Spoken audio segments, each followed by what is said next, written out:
En medio de una noche sofocante del verano de 1503, el Vaticano dejó de oler a incienso santo. Ya no había perfumes sagrados flotando bajo las bóvedas de oro. Lo que se respiraba era otra cosa, un hedor espeso, una mezcla de carne humana fermentada y sudor amargo. Ese olor escapaba desde la alcoba más poderosa del mundo cristiano. Sobre un lecho de roble cubierto con cortinas bordadas en hilo de oro, el cuerpo de Rodrigo Borgia se retorcía bajo la fiebre. El Papa Alejandro VI, hombre que doblegó a reyes y príncipes, estaba muriendo. No era una muerte limpia ni solemne, era una podredumbre lenta, visible y audible. Su piel, antes cubierta por túnicas papales brillantes, se empapaba de sudor venenoso. El oro y el terciopelo no podían ocultar que la carne ya estaba cediendo. Cada respiración arrastraba un sonido áspero, como un fuelle roto. Cada exhalación dejaba en el aire el aroma agrio de un vino envejecido demasiado tiempo. Pero ese vino no venía de copas. Venía de las culpas acumuladas en tantas misas que terminaron en banquetes de carne.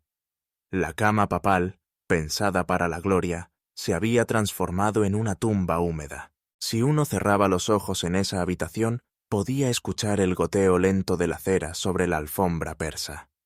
Una vela, pequeña y temblorosa, parecía resistirse a apagarse, igual que el viejo Borgia. En los corredores, los guardias murmuraban en voz baja, rumores de sopas envenenadas, rumores de festines que se transformaban en funerales. Nadie sabía a ciencia cierta quién había deslizado la traición en la copa del pontífice, pero todos intuían que la muerte ya estaba sentada en la cabecera. Roma ardía en agosto. Afuera, la ciudad respiraba calor y polvo. Adentro, el Vaticano se convertía en un sepulcro dorado. El trono de madera tapizado en terciopelo rojo permanecía en silencio. No podía moverse, no podía hablar, solo observar. Ese trono, testigo de pactos y amenazas, ahora miraba impotente cómo el poder que representaba se deshacía frente a sus ojos invisibles. Rodrigo, el papa que la historia marcaría como Alejandro VI, sentía cómo su propia carne se desprendía.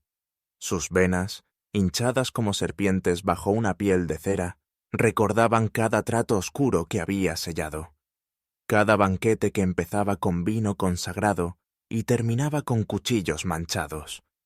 Cada noche en que ofreció el cuerpo de su hija Lucrecia como moneda de cambio por un castillo más. Cada oración muerta antes de llegar a Dios. El Vaticano esa noche no era templo, era un cuerpo abierto, herido, que exhalaba corrupción. Y el hedor no venía solo de un papa enfermo. Venía de siglos de indulgencias compradas, de familias que habían convertido la cruz en arma, de cardenales que negociaban como mercaderes en un tianguis secreto. Los muros de piedra guardaban silencio. Pero en ese silencio resonaba algo más fuerte que las campanas. Resonaba la certeza de que el poder se estaba descomponiendo. La carne podía morir, pero la sombra que había tejido la familia Borgia seguiría reptando bajo cada altar, cada confesonario, cada crucifijo de plata. Antes de seguir, detente un Antes de segundo. seguir, Imagina detente esa un segundo. alcoba sofocante. Imagina el contraste. Afuera, procesiones de peregrinos, rezando con devoción. Adentro, el vicario de Cristo sudando veneno. Ese contraste es la clave de esta historia. Lo que debía ser sagrado se pudrió. Lo que debía salvar almas se convirtió en un mercado de carne y miedo. Y esta es apenas la primera escena. Lo que viene a continuación es peor. Porque mucho antes de que esa cama papal se empapara de sudor y pus, la semilla del clan Borgia ya germinaba en tierras de Aragón, entre espadas y altares, entre pactos de sangre y monedas bendecidas. Mucho antes de aquella noche sofocante en Roma, la historia de los Borgia comenzó en un rincón del viejo reino de Aragón, año de 1431. Entre tierras secas, castillos de piedra y altares manchados con la sangre de herejes, nació Rodrigo de Borja. Aragón no era un lugar de paz, era frontera viva entre la fe y la espada. Cada misa podía terminar en hoguera. Cada apellido era más que un nombre, era un arma. Y en la familia Borja esa arma ya venía afilada. Su tío, Alonso de Borja, obispo de Valencia, se movía con la calma calculada de quien sabe que la iglesia es menos casa de Dios y más casa de poder. Con guantes blancos pulía la reputación del linaje, bendecía alianzas que olían a pólvora y a oro. Sabía que el apellido podía abrir puertas, siempre y cuando se pagara el precio correcto. El niño Rodrigo creció entre esos muros, mirando cómo la fe se mezclaba con negocios secretos. Aprendió rápido que en Aragón el altar no estaba hecho de madera, sino de huesos. Huesos de moros expulsados, huesos de judíos perseguidos, huesos de cualquier voz que no se arrodillara ante la cruz. Ese era el cimiento sobre el cual se levantaba su mundo. Desde joven mostró una frialdad que asustaba. Mientras otros rezaban, él observaba. Mientras otros se arrodillaban, él contaba. Aprendió que cada moneda era una confesión muerta, que cada firma en un pergamino era una daga invisible. Su educación no fue solo en latín y teología, fue en la lógica del poder. En las calles de Játiva escuchaba las voces del mercado, campesinos que vendían trigo, soldados que regresaban manchados de sangre, y entre todo eso, un niño que ya soñaba con Roma. No con rezos ni penitencias, sino con tronos. El apellido Borja, que en Italia sonaría como Borgia, se volvió pasaporte. Pasaporte sellado por nepotismo. En su casa, cada comida era también consejo de guerra. Cada bendición era negocio disfrazado. Esa semilla de corrupción no nació en Roma, nació aquí, en Aragón. México entiende esa imagen. Familias que se heredan el poder como si fueran tierras. Apellidos que pesan más que las leyes. Eso mismo pasaba en la península ibérica del siglo XV. Rodrigo lo veía, lo absorbía. Su destino no estaba en los campos resecos de su infancia. Su destino estaba más allá de los Pirineos. Cuando tenía apenas 25 años, en 1456, se calzó el capelo de cardenal. Su tío Alonso, ya convertido en Papa Calixto III, le abrió las puertas de Roma. Fue el boleto dorado. En vez de penitencias de madrugada, tendría banquetes. En vez de disciplinas de cuero, tendría cofres llenos de oro. Rodrigo entendió que la sotana era un disfraz perfecto.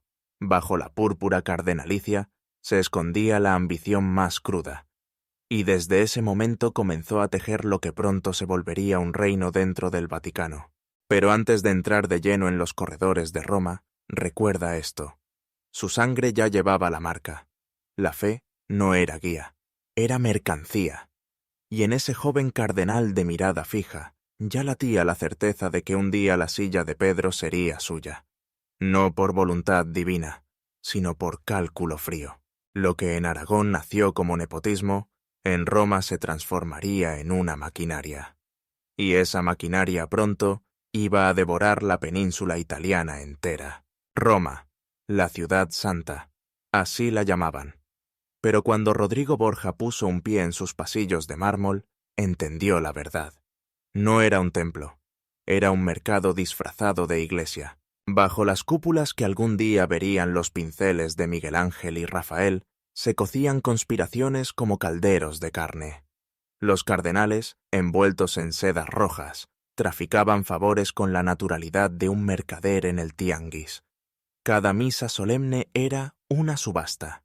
Fe a cambio de tierras, indulgencias a cambio de votos, promesas eternas a cambio de monedas que tintineaban en cofres oscuros. Rodrigo aprendió rápido. Observaba desde su asiento como quien cuenta fichas en una mesa de juego.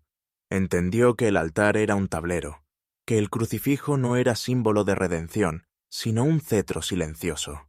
Los nombres que repetía en sus rezos no eran de santos, sino de banqueros florentinos, de príncipes napolitanos, de nobles castellanos. La iglesia en esos años era un castillo sin murallas.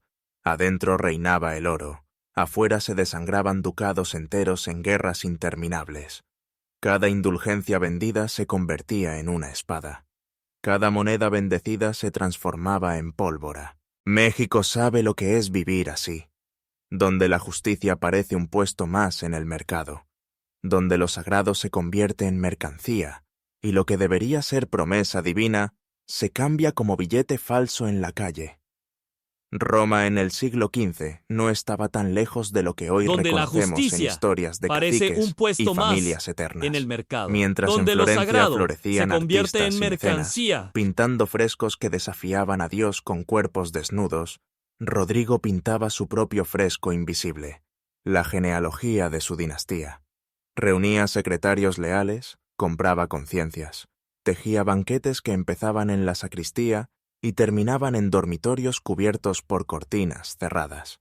No rezaba para salvar su alma, rezaba para recordar deudas. Sabía que la fe, en Roma, era solo un disfraz elegante. Lo que realmente importaba era el cálculo. Cada promesa susurrada al oído correcto podía abrir una puerta.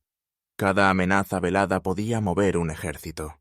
Así fue como Rodrigo levantó su pequeño reino dentro del Vaticano. No necesitaba coronas visibles. Bastaba con los silencios comprados, con las indulgencias prometidas, con los cofres que se llenaban mientras el pueblo, afuera, se arrodillaba con la esperanza de que una oración los salvara. La ciudad santa se convertía poco a poco en un gran tianguis espiritual. Y Rodrigo, entre todas esas voces, ya se veía a sí mismo como dueño de ese mercado. En cada paso, en cada gesto, dejaba clara su convicción. Él no iba a ser un simple cardenal. Su destino era más alto. No por devoción, sino por astucia. La Roma que lo cobijaba no era ciudad de Dios. Era ciudad de hombres que jugaban a ser dioses. Y Rodrigo estaba dispuesto a convertirse en el más temido de todos. Año de 1492. La silla de Pedro estaba vacía. El Papa Inocencio VIII había muerto, y Roma se preparaba para un cónclave que prometía ser más sangriento en oro que en plegarias. En teoría, era el Espíritu Santo quien debía guiar la elección. En la práctica, eran las bolsas de florines las que abrían las puertas del cielo. Cada cardenal entraba a la Capilla Sixtina con una sotana, un crucifijo y un precio. Rodrigo Borja lo sabía. Había esperado décadas. Había tejido redes invisibles. Y ahora, en esos días sofocantes, soltó la jugada maestra. Sus mensajeros recorrían pasillos y corredores con cofres discretos. Bolsas de oro bendecido cambiaban de manos como si fueran hostias profanas. Cada voto comprado era un clavo en la cruz de la pureza pontificia. Cada promesa susurrada a puerta cerrada era un pacto con la carne. Los cardenales, envueltos en púrpura, sonreían mientras pesaban las monedas con dedos enguantados. Algunos recibían tierras, otros beneficios para sus sobrinos. Todos, sin excepción, recibían oro. El cónclave se convirtió en un mercado secreto, un tianguis silencioso bajo frescos sagrados. Afuera, el pueblo rezaba convencido de que la elección era divina. Adentro, los cálices se llenaban con vino caro y las conciencias se vendían más rápido que una indulgencia en día de fiesta. México entiende esa imagen. Elecciones manchadas de dinero, promesas compradas, pactos firmados en la oscuridad. En Roma, en 1492, no era diferente. La fe servía de telón. El poder real se decidía con oro. Rodrigo no rezó esa noche. No pidió guía celestial. Solo pidió que sus cofres no se vaciaran antes de tiempo. Y el cálculo funcionó. Cuando las campanas repicaron anunciando al nuevo pontífice, el mundo escuchó un nombre que retumbaría como tambor de guerra. Alejandro VI. No todos aplaudieron. Algunos cardenales mascullaron en silencio, conscientes de la traición al espíritu. Pero nadie podía negarlo. Rodrigo había ganado. No con plegarias, no con milagros, sino con oro. Su primer acto no fue bendecir multitudes, fue sembrar raíces, porque entendía que el papado era frágil, que un hombre solo podía caer con la misma rapidez con la que se había levantado. Por eso eligió a su familia como muralla. César, Su hijo predilecto ya se preparaba. Lucrecia, aún joven, ya estaba destinada a ser moneda de cambio. Roma creyó ver en Alejandro VI un papa más, pero lo que en realidad nacía ese día era algo distinto. Un imperio de carne y miedo, disfrazado de santidad. Desde el primer día en el trono de San Pedro, Alejandro VI dejó claro que su verdadero ejército no vestía sotanas, ni armaduras alquiladas. Su ejército llevaba su propia sangre. Para Rodrigo, cada hijo era una pieza de ajedrez, un peón, una torre, un alfil, y la partida era Italia entera. César, el hijo predilecto, fue destinado a la púrpura cardenalicia con apenas 15 años. Una sotana demasiado grande para un muchacho que ya soñaba con espadas. Detrás de sus ojos brillaba algo más fuerte que la fe. Brillaba el acero. Rodrigo lo sabía. Lo vistió de cardenal, pero lo entrenó como soldado. Le dio indulgencias para financiar ejércitos. Le dio bulas para borrar pecados. Le dio confesores convertidos en espías. La sotana en realidad era un disfraz. Bajo ese ropaje rojo latía un guerrero. Y pronto, César lo demostraría con sangre. Lucrecia, la hija de cabellos dorados, era otra pieza clave. Nadie preguntó si su corazón estaba dispuesto. Nadie preguntó si sus sueños eran suyos. Para Rodrigo, su vientre era un pergamino vivo. Cada matrimonio de Lucrecia era un tratado disfrazado de amor eterno. Primero con Giovanni Sforza, para abrir la puerta de Milán. Luego con Alfonso de Aragón, para tender puentes con Nápoles. Cada noche de bodas era en realidad una negociación. Cada separación era un corte quirúrgico en el mapa italiano. Los rumores crecían en Roma como serpientes de mármol.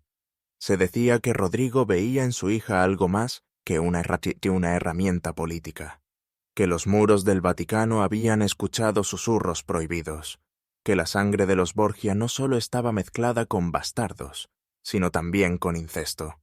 Nadie lo probó jamás, pero la sombra quedó pegada al apellido como mancha imborrable. Mientras tanto, Alejandro VI convertía el Vaticano en un cuartel. Los salones, donde antes se rezaban salmos, ahora servían para planear campañas militares. Las paredes tapizadas de frescos comenzaban a escuchar estrategias de guerra. Los cálices consagrados chocaban como copas de brindis en banquetes donde el vino se mezclaba con veneno. México entiende esa imagen. Familias que convierten cada apellido en bandera, donde las hijas son moneda y los hijos son fusil, donde la mesa de la casa es también mesa de guerra. Así operaba Rodrigo, así construyó su muralla de carne. Cada lágrima de Lucrecia era un pacto firmado. Cada sonrisa de César era una ciudad conquistada. Y cada suspiro del Papa era una confirmación. La iglesia ya no era templo. Era fortaleza familiar. Roma comenzó a temblar, no por la cruz, sino por el apellido. El nombre Borgia pesaba más que cualquier sermón.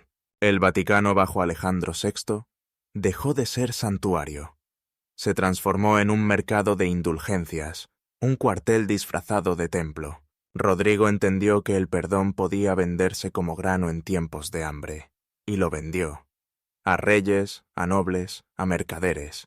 Cada alma comprada era una moneda más en sus cofres, y cada moneda bendecida terminaba convertida en espada, en caballo, en armadura.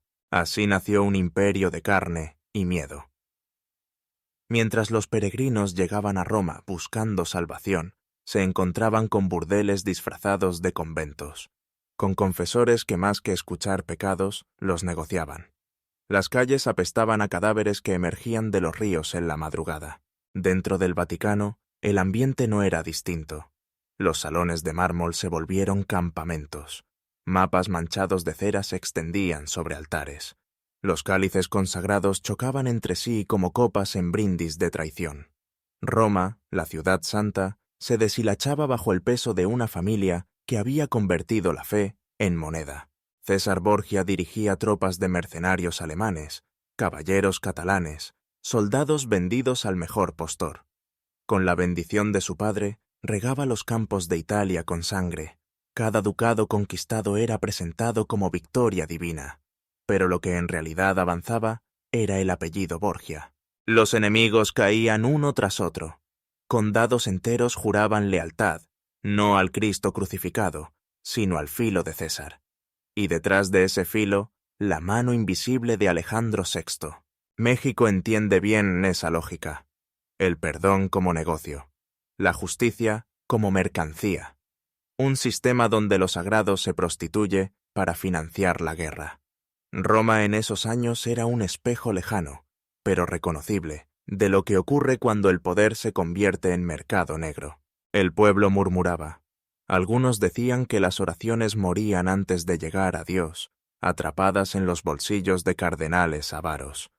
Otros juraban que habían visto al mismo Papa brindar, mientras sus enemigos bebían veneno sin darse cuenta.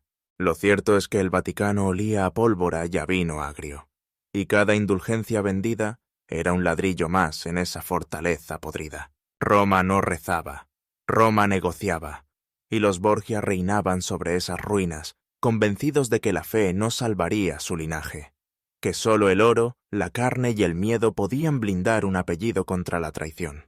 Roma, verano de 1503. El calor caía como plomo sobre las piedras. En el Vaticano, las ventanas permanecían cerradas con cortinas pesadas. Afuera, los peregrinos rezaban. Adentro, el Papa sudaba veneno. Alejandro VI sintió la primera punzada en el vientre después de un banquete. Algunos decían que fue la sopa, otros que el vino. Nadie lo supo con certeza. Lo cierto es que el veneno ya corría por sus venas hinchadas. Su cuerpo comenzó a hincharse. La piel se volvió amarilla, salpicada de llagas que supuraban silencio. Los criados limpiaban sábanas empapadas de sudor rancio, recogían jirones de carne muerta, desprendidos de las heridas. Cada respiración del Papa arrastraba consigo un rumor. ¿Quién lo había servido en bandeja? ¿Un cardenal despechado? ¿Un banquero traicionado? ¿Un soldado comprado por unas pocas monedas? Los corredores del Vaticano olían a ungüentos, a vino derramado, a oraciones marchitas. Afuera, los guardias apostaban en voz baja. Moriría hoy, moriría mañana. En las tabernas Roma entera murmuraba sobre la caída del Papa. En su delirio, Rodrigo veía desfilar cada pecado. Recordaba los banquetes que empezaban con cálices sagrados y terminaban con cuchillos manchados. Recordaba cada noche en que ofreció el vientre de su hija como contrato viviente. Recordaba a César, el hijo lobo, mordiéndose el destino. Cada imagen lo desgarraba desde adentro. Un crucifijo torcido sobre la cabecera parecía observarlo sin juicio. Ningún ángel se acercó, ningún santo acudió a su lecho. Solo quedaba el hedor de la traición. César recorría los pasillos con botas manchadas de barro. Su armadura brillaba más que su capelo cardenalicio, arrumbado en un arcón polvoriento. Miraba a su padre, pero también calculaba. Sabía que el día en que el viejo exhalara por última vez, el mundo se volvería contra él. Roma temblaba, no por la fe, sino por la peste de traición que emanaba de la cama papal. La agonía se prolongó días. Cada campanario parecía susurrar que el final estaba cerca. Entre temblores, la mano del Papa arañaba la sábana, como si quisiera arrancar el sudario que ya lo envolvía. Nadie supo cuál fue la última imagen en su mente. Si el cáliz rebosante de su coronación, si la daga de César clavándose en los mapas de Italia, o la risa de Lucrecia apagándose en alcobas ajenas. Lo único cierto es que cuando la luz se quebró en su garganta, no hubo campanas que cantaran gloria. Solo un rumor sordo, como de velas apagadas a la fuerza. Alejandro VI murió como vivió, sin rezos honestos, sin manos piadosas, sin piedad de su propia sangre. Y en cuanto expiró, la sombra Borgia se estiró sobre Roma como una nube preñada de tormenta. Con la muerte de Alejandro VI, la jaula dorada del Vaticano se abrió, y lo que salió no fue libertad, fue caos. César Borgia, el hijo lobo, el guerrero disfrazado de cardenal, se encontró de pronto desnudo. Sin la tiara papal de su padre, sus conquistas comenzaron a resquebrajarse como estuco viejo. Los capitanes que juraban lealtad Empezaron a olfatear la sangre fresca. Algunos huyeron. Otros cambiaron de bando. Las banderas que antes llevaban el blasón Borgia se doblaron en silencio. El miedo que sostenía su poder comenzó a evaporarse. En las noches sin luna, César repasaba mapas manchados de grasa y sudor. Con el dedo seguía las líneas que antes eran suyas por decreto papal. Ahora cada trazo era una grieta. Los Orsini, los Colonna, los Sforza. Todos los que habían besado su anillo ahora levantaban armas contra él. El depredador se volvió presa. Quien se crió mordiendo yugulares no sabía retroceder. Ordenó ejecuciones rápidas. Quemó aldeas que se negaban a pagar diezmos. Mandó a degollar condotieros que dudaban. Cada acto de violencia era un intento desesperado por sostener un castillo de arena. Su armadura brillaba todavía, pulida por manos leales. Pero ni el brillo podía ocultar el temblor en sus dedos. Lo perseguían fantasmas. Traidores que un día llamó hermanos de armas. Viudas de duques degollados. La risa podrida de su padre. El llanto apagado de Lucrecia. México entiende ese destino. El hombre que fue temido por todos, de pronto convertido en perro acorralado. Nadie quiere estar cerca de él. Nadie confía. Nadie lo sigue sin oro de por medio. Y el oro ya se agotaba. Las crónicas cuentan que en Navarra, lejos de los mármoles del Vaticano, César fue capturado. Luchó como sabía luchar, con la daga desenvainada, con la rabia de un animal cercado. Pero su cuerpo de carne sangró como el de cualquiera. Su cadáver fue expuesto al viento frío, trofeo para enemigos que, en secreto, todavía temblaban al escuchar su nombre. Así terminó el hijo predilecto de Alejandro VI, el cardenal que nunca rezó, el general que nunca supo rendirse, el depredador que al final murió como presa. Mientras César corría de fortaleza en fortaleza, convertido en sombra de lo que fue, Lucrecia cargaba otro destino. No tenía espada, no tenía ejército. Su cuerpo era el campo de batalla. Casada en Ferrara como duquesa, rodeada de brocados y perfumes espesos, vivía atrapada en un palacio donde cada cortina escondía un cuchillo. Su vientre, que había sellado alianzas como si fuera pergamino vivo, ahora gestaba hijos que no llevaban la marca Borgia en la frente. O eso quería creer. Las cartas que llegaban desde Roma eran dagas de papel, sellos rotos, noticias manchadas de cera roja. Padre se muere. César reclama tierras. El Vaticano se abre como vientre corrompido. Cada línea era un clavo hundiéndose más en su piel. En los pasillos de Ferrara, susurros seguían su nombre. Lucrecia.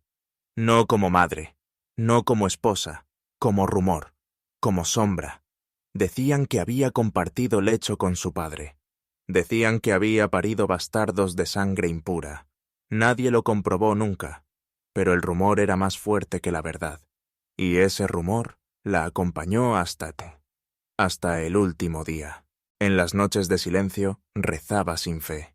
Sus manos acariciaban el vientre, temiendo que cada hijo heredara más que tierras, temiendo que heredara la maldición de un apellido podrido. México entiende ese dolor. Cuando el apellido pesa como condena, cuando el linaje se convierte en cadena que ni los hijos pueden romper. Se dice que cuando supo de la muerte de César, se encerró 3 días tras cortinas pesadas. Rezó, lloró, maldijo en voz alta, por primera vez, la sangre que corría en sus venas. Ningún confesor pudo arrancarle esa confesión.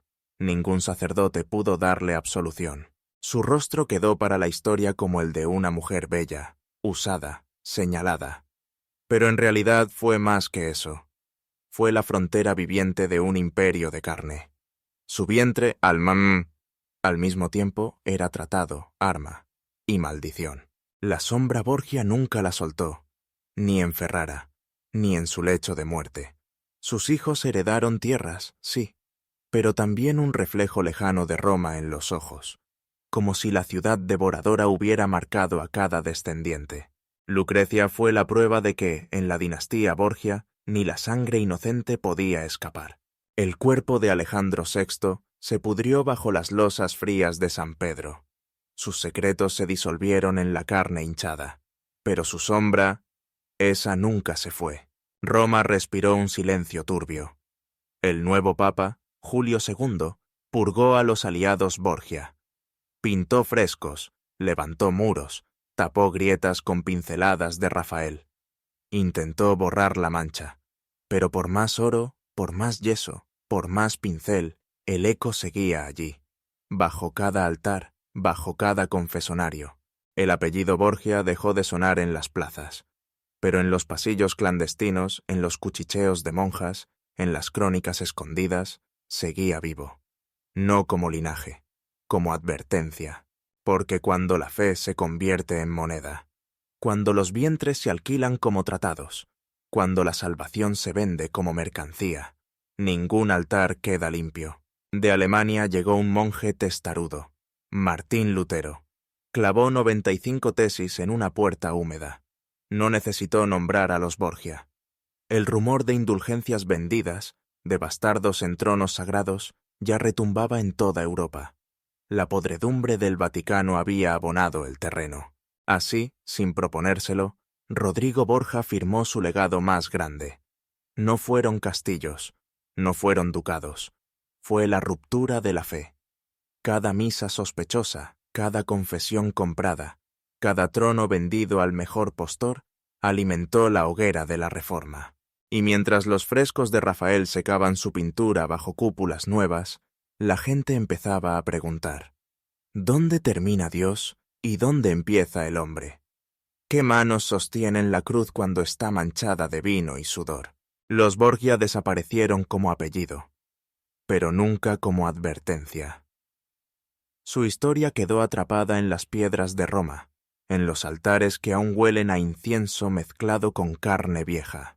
Hoy, siglos después, cada turista que pisa la basílica pisa también sus fantasmas. Cada fotografía guarda, sin saberlo, un fragmento de esa lepra que sembró una familia que convirtió indulgencias en cuchillos, vientres en tratados, altares en mercados. La carne se pudre, pero la sombra permanece. Ahora que conoces esta historia, las dagas, los vientres, la risa podrida de un papa moribundo. Dime, ¿qué parte crees que sigue viva? Agazapada bajo cada altar, cada púlpito, cada promesa bendecida. Escríbelo abajo. Déjalo resonar en los comentarios. Comparte este relato con quien todavía cree que el mármol cubre toda la podredumbre. Porque la historia negra, como la sangre seca, siempre encuentra grietas para volver a supurar.